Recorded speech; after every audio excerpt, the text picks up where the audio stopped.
Assalamualaikum warahmatullahi wabarakatuh. Saya perwakilan dari kelompok 3 yang beranggotakan Diana Rahmi Ismaili, Asrifa Ulwatni, Dimas Fitri Ferdiansyah, Risa Rizky Fatimah, Muhammad Holil, dan Agus Solihin. Selanjutnya, saya akan menjelaskan model konseptual keperawatan jiwa prevensi primer, sekunder, dan tersier. Selanjutnya ada pembahasan. Yang pertama di sini definisi keperawatan jiwa. Yang kedua ada model dan teori keperawatan jiwa dan metode asuhan. Yang ketiga ada paradigma asuhan keperawatan. Yang keempat ada prevensi primer atau fungsi promosi. Yang kelima ada badan pelaksana prevensi primer. Yang keenam pendidikan kesehatan. Yang ketujuh ada prevensi sekunder. 8 ada diagnosa dini dan terapi, dan yang terakhir 9 ada prevensi tersier. Selanjutnya ada definisi keperawatan jiwa yang merupakan area khusus dalam praktek keperawatan yang menggunakan ilmu tingkah laku manusia sebagai dasar dan menggunakan diri sendiri secara terapeutik dalam meningkatkan, mempertahankan, memulihkan kesehatan mental klien dan kesehatan mental masyarakat di mana klien berada. Dari American Nursing Association. Selanjutnya ada model dan teori keperawatan jiwa dan metode asuhan. Model konseptual keperawatan jiwa mengurangi situasi yang terjadi dalam situasi lingkungan atau stresor yang mengakibatkan seseorang individu berupa menciptakan perubahan yang adaptif dengan menggunakan sumber-sumber yang tersedia. Selanjutnya ada macam-macam model konseptual secara keperawatan jiwa menurut Yosef 2009. Yang pertama ada model psikoanalisa yang menjelaskan bahwa gangguan jiwa dapat terjadi pada seseorang apabila ego atau akal tidak berfungsi dan ketidakmampuan seseorang dalam menggunakan akalnya atau ego untuk mematuhi tata tertib, peraturan, norma agama akan mendorong terjadinya penyimpangan baku. Selanjutnya nomor 2 ada model interpersonal merupakan bentukan karena adanya interaksi dengan orang lain atau lingkungan sosial dan kecemasan yang disebabkan perilakunya tidak sesuai atau tidak diterima orang lain sehingga akan ditolak oleh lingkungannya. Selanjutnya ada model sosial menyatakan bahwa perilaku dipengaruhi lingkungan sosial dan budaya. Yang keempat ada model eksistensi yang merupakan pengalaman klien di sini dan saat ini dan tidak memperhitungkan masa lalu klien. Di situ maksudnya seseorang akan merasa hidupnya bermakna bila dia menerima dirinya apa adanya dan memakai itu untuk berinteraksi dengan lingkungannya. Selanjutnya, yang kelima ada model komunikasi, yaitu ketidakmampuan komunikasi mengakibatkan kecemasan dan frustasi. Yang keenam ada model behavior yang mengatakan bahwa semua perilaku itu dipelajari dan fokus konsep ini terletak pada tindakan atau perasaan individu, perubahan perilaku yang membuat perubahan kognitif dan efektif. Selanjutnya ada model medikal, adalah mengobati orang yang sakit dan proses pengobatan pada fisik tidak menyalahkan perilaku kliennya. Yang terakhir, 8 ada model keperawatan. Konsep ini berdasarkan teori sistem, teori perkembangan atau teori interaksi yang bersifat holistik, bio, psiko, sosial, spiritual. Kalau maksudnya ini adalah perawat mengarahkan pada perubahan perilaku, menyediakan waktu banyak, dan menciptakan hubungan yang terapeutik sebagai pembela klien. Nah, untuk teori keperawatan jiwa di sini ada 2, yaitu teori model perkembangan kepribadian, kemudian ada teori Middleding. Untuk teori pertama yaitu ada teori psikoanalisa yang dikembangkan oleh Sigmund Freud. Pada teori ini itu lebih menekankan pada hubungan antara alam bawah sadar, realita, dan hati nurani. Kemudian teori yang kedua yaitu hubungan interpersonal yang dikembangkan oleh Sullivan. Nah, hubungan interpersonal antar pribadi atau interpersonal ini di mana manusia itu tidak dapat dipisahkan dari orang lain. Maksudnya di situ adalah manusia itu tidak dapat dipisahkan dengan orang lain, dan semua orang tuh telah menyadari bahwa manusia itu sejak lahir di dunia ini memang tidak lepas dari hubungan dengan orang lain, dan bahkan pada saat manusia itu meninggal pun tetap membutuhkan pertolongan dari orang lain. Selanjutnya ada teori perkembangan psikososial yang dikembangkan oleh Erikson. Perkembangan manusia itu, menurut Erikson, perkembangan manusia itu terbagi atas beberapa tahap. Nah, dan setiap tahapnya itu mempunyai masa optimal dan masa kritis. Selanjutnya ada teori Kohler. Nah, teori Kohler ini menurut Kohler akan terjadi ketidakseimbangan kognitif, dan ini akan berlangsung hingga masalah tersebut terpecahkan. Nah, menurut Kohler, manusia itu akan mengalami ketidakseimbangan kognitif dan ini tuh berlangsung hingga masalah tersebut itu terpecahkan. Nah, jika masalah tersebut itu belum terpecahkan, maka ketidakseimbangan kognitif ini akan terus berlangsung terjadi gitu.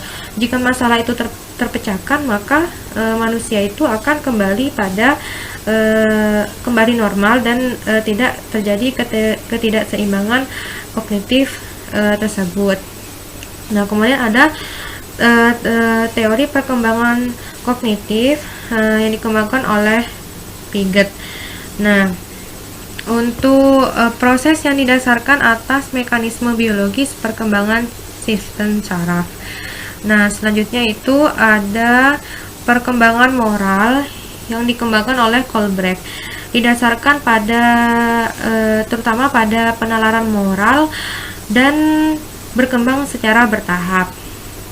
Nah, selanjutnya ada teori model keperawatan oleh Higler E. Peplau. Nah, menurut Higler E. Peplau atau Peplau itu sendiri, keperawatan itu adalah terapeutik karena hal ini tuh mengandung sesuatu seni yang menyembuhkan atau menolong individu yang sakit atau membutuhkan pelayanan kesehatan. Nah, selanjutnya ada teori Middle-Ring. Pada teori Middle-Ring ini yang pertama ada teori depresi postpartum yang dikembangkan oleh Charlie Totanobek. Nah, menurut Charlie, di sini itu merupakan salah satu pemicu terjadinya depresi postpartum yang paling kuat. Maksudnya Charlie, depresi prenatal atau selama kehamilan merupakan salah satu pemicu terjadinya depresi postpartum itu sendiri atau setelah melahirkan gitu. Jadi dari hal ini depresi prenatal itu bisa terjadi pada beberapa atau keseluruhan dari trimester kehamilan. Selanjutnya ada Ulkenary in Endless Theory. Nah, menurut Merle Halin Michel, sesuatu yang didasarkan pasien saat dirasakan sakit atau terluka dengan penyakit baik yang berat maupun ringan. Menurut Merle, ketidakpastian dalam teori penyakit itu adalah sesuatu hal yang dirasakan pasien saat merasakan sakit atau terluka dengan penyakit baik penyakitnya itu ringan, bahkan penyakitnya itu berat gitu. Selanjutnya ada teori Tidal Model of Mental Health Recovery yang dikembangkan oleh Phil Becker. Di sini lebih mengembangkan pada model pasang surut pemulihan kesehatan mental. Nah, menurut Phil Becker,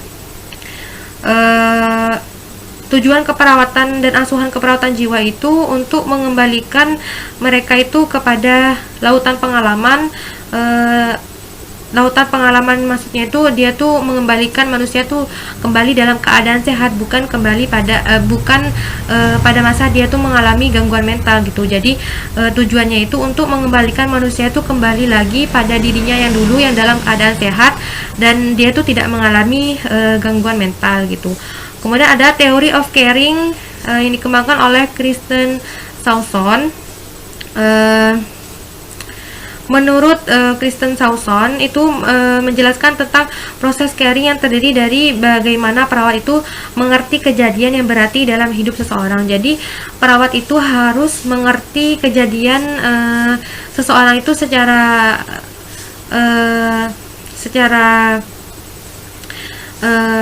emosional. Maksudnya secara emosional tuh kita tuh harus memperlakukan orang lain itu seperti kita melakukan bagaimana kita memperlakukan diri kita sendiri gitu. Kemudian ada teori The Peaceful End of Life yang dikembangkan oleh Shirley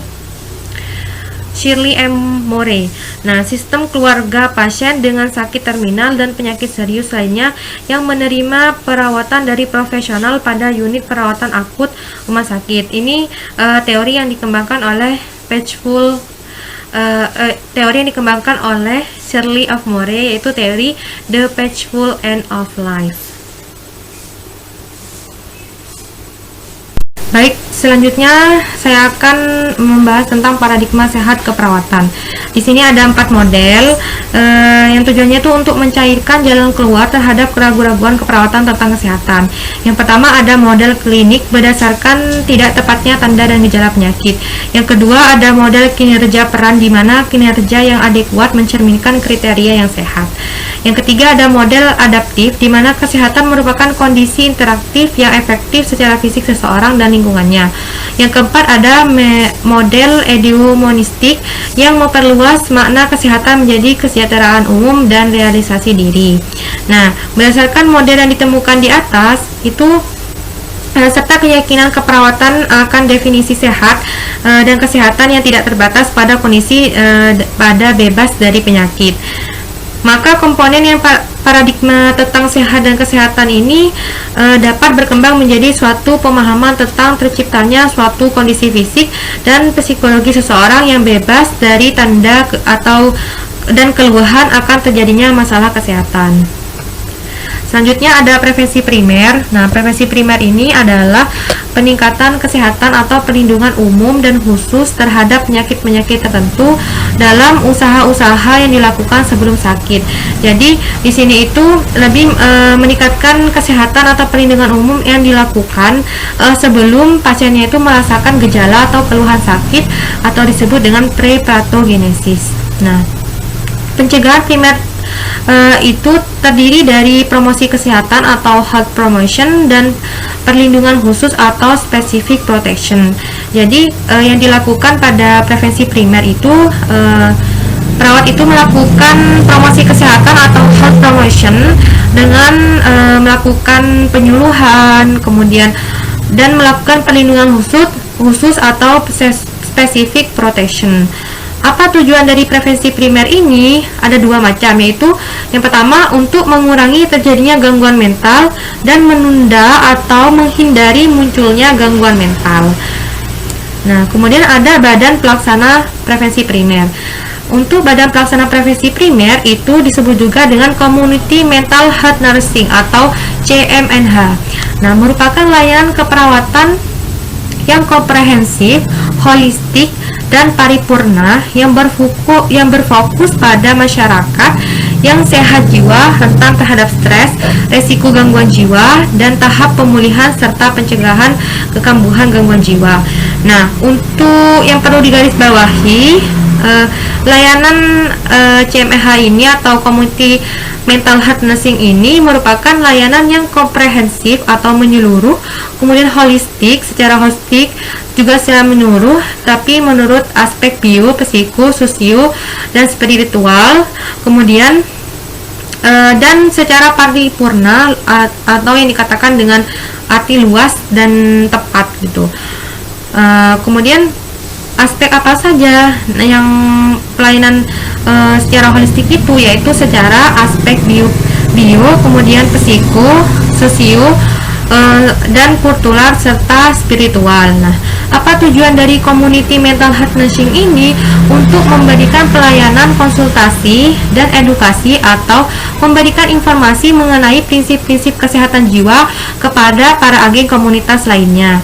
Kemudian untuk program community mental health atau CMH ini tuh berfungsi untuk mendeteksi gangguan mental di lingkungan mereka dengan cara mengunjungi rumah pasien, kemudian memastikan bahwa pasiennya itu telah meminum obat gitu. Jadi perawatnya itu langsung mengunjungi setiap rumah pasien dan sebisa mungkin perawatnya itu harus memastikan kepada keluarga, kepada pasiennya agar pasiennya itu segera meminum obat yang telah diberikan atau kepada pasien tersebut gitu. Kesehatan.